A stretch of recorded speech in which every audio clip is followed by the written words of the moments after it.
Look at all the reds on the map here, just beyond Kissimmee, so just east of the turnpike. This is a severe thunderstorm that has the strong winds in it that's making its way over toward I-95, and then the tornado warning that's in effect for eastern Orange and then also eastern Osceola that's pushing over into Brevard. So really, Port St. John, I-95, you don't have this yet. You've got some rain already that has been rolling your way, but the leading edge of this is still on its way to you with huge downpours. I think you showed those rain rates a second ago, Eric, where you were showing 6 inches an hour. So that's just huge downpours. And then the possibility of that rotation happening there as well along the beach line. There you go, zooming in closer to the wind field now on our radar. You can see the different colors, the greens, the reds, the yellows. That's the potential 80, 100 miles an hour when you kind of add them together when those winds are moving inside these storms. And that location just south of Wedgefield, north of the Cocoa Water Plant, right along the beach line. So if you're trying to drive along the beach line and you are planning to head out here in the next few minutes, just give it a couple of minutes. Wait a few minutes till these storms have passed by. Over the next hour, this whole edge will be into Brevard County, and then we'll basically be off the coast by the time we get to about 4 o'clock, 4:30. And then, of course, that tornado watch expires at 5 o'clock today. These lightning strikes, see all those little white dots all over the place? That's all of the lightning strikes that we're watching. I do think we have a new severe thunderstorm warning that's just been posted. That's this new yellow box that's now here. That includes southern Brevard County. So the rest of Brevard County down into Melbourne, Palm Bay, you weren't under any warnings earlier, but now you have a severe thunderstorm warning in effect for you. And then the tornado warning is for central Brevard County, Cocoa Beach area, Cocoa, and then up along I-95 out toward the Cape. We did get some reports. I was mentioning all this lightning. Firefighters in Orange and Seminole counties responding to reports of lightning hitting some homes there when this line rolled through. Orange County Fire Rescue put out a lightning strike fire that was on Judy Court. That's near Holden Avenue just a short time ago, and no one was injured in that fire, so certainly good news there. Also a report of lightning hitting a home in Oviedo, but Seminole County Fire Rescue says there was no damage there. And then Orange County and Orlando are responding to reports of trees and power lines down in the southeastern parts of those counties. We also had quite a few reports of wind damage and wind gusts happening in Polk County as this line of storms rolled through as well. In fact, Erica, in Polk County, a semi-trailer blown on its side. Some fence damage that was done in the Tuscany Preserve.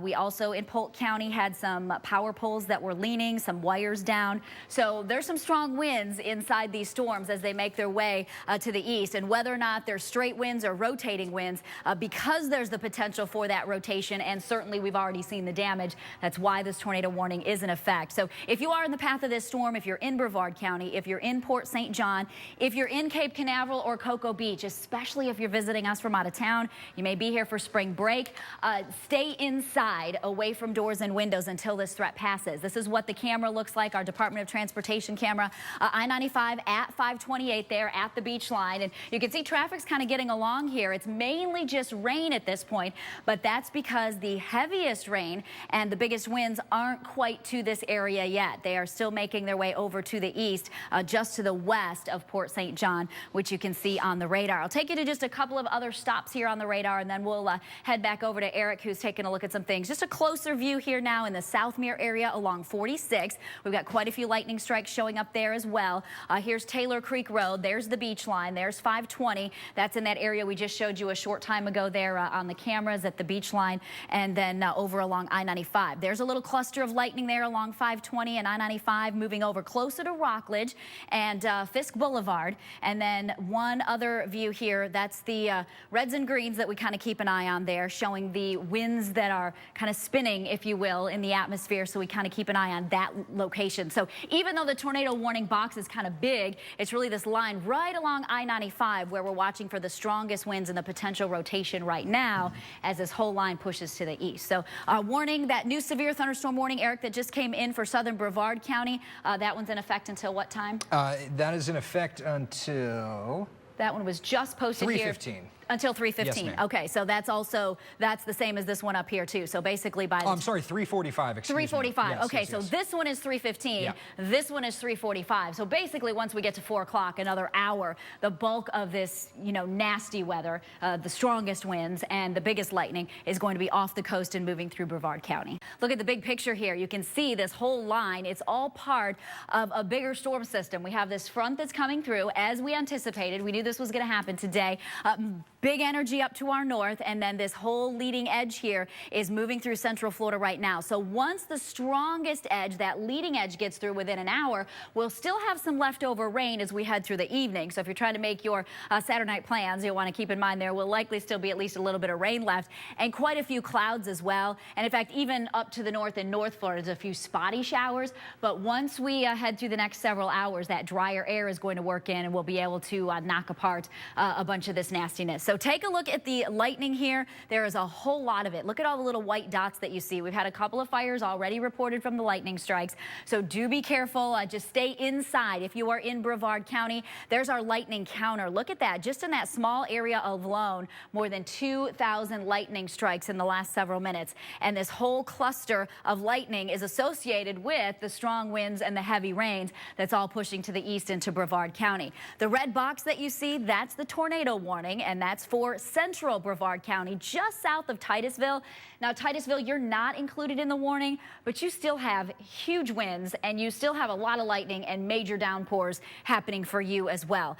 There's the warning that's in effect for just 15 more minutes for Brevard, parts of Orange and Osceola. However, notice the storm is pushing over into Brevard. Orange, Osceola, not as much of a concern. However, we are watching, a little bit south of there, actually, in Osceola County, this whole area right in through here.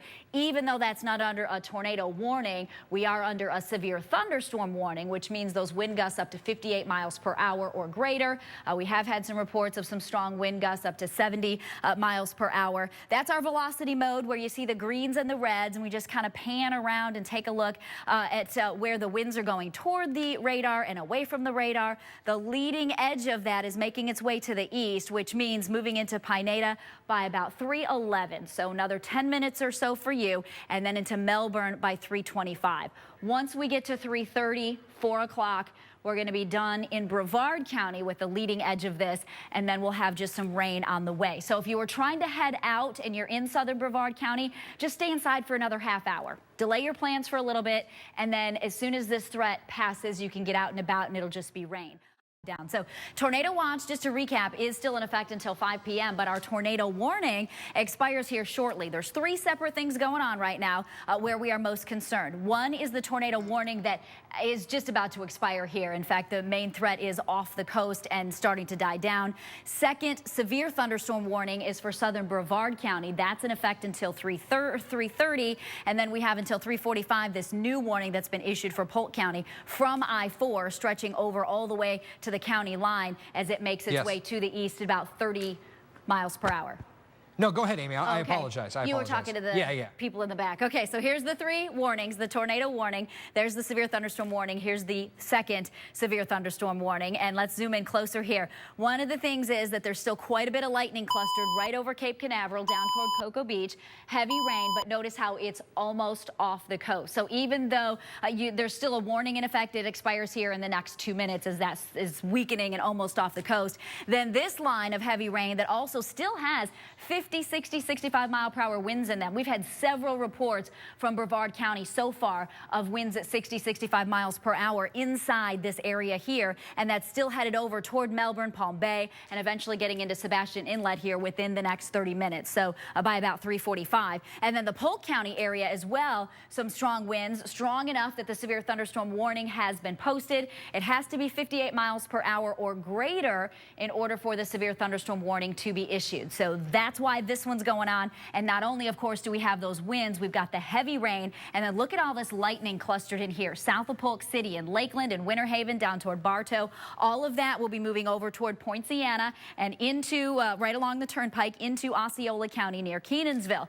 Let me show you the velocity mode, which we've been watching all afternoon. And you'll remember when things were really intense and this tornado warning was first issued, we had a really distinct lineup there of of the reds and the greens, the winds that were blowing toward and away from the radar. Now, where we see that, it's all off the coast. So we're definitely starting to see things wind down a little bit and also push off to the east. But we still have all kinds of rain falling in Brevard County, all kinds of lightning. And in fact, Eric, it looks like here that the tornado warning was canceled, and now has it been replaced by a severe thunderstorm warning? Yeah, they said that they're favoring straight line winds, so the good news, no more tornado warning. Okay, so now it's in yellow instead. So we still have 3 severe thunderstorm warnings in effect.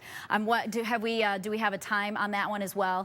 The new severe thunderstorm warning is until 3:45. Okay, there we go. So we have another half hour then for all 3 of these locations. And once this is through here, in 30 minutes, we're going to be done with it, because then everything back behind here is rain. It's just rain in Volusia County, along I-4, back into Seminole County, Orange County, downtown Orlando. You're done with the big winds now. You're just going to be dealing with some rain, though. So be careful if you're, got the ponding of the water from the initial storms that rolled through.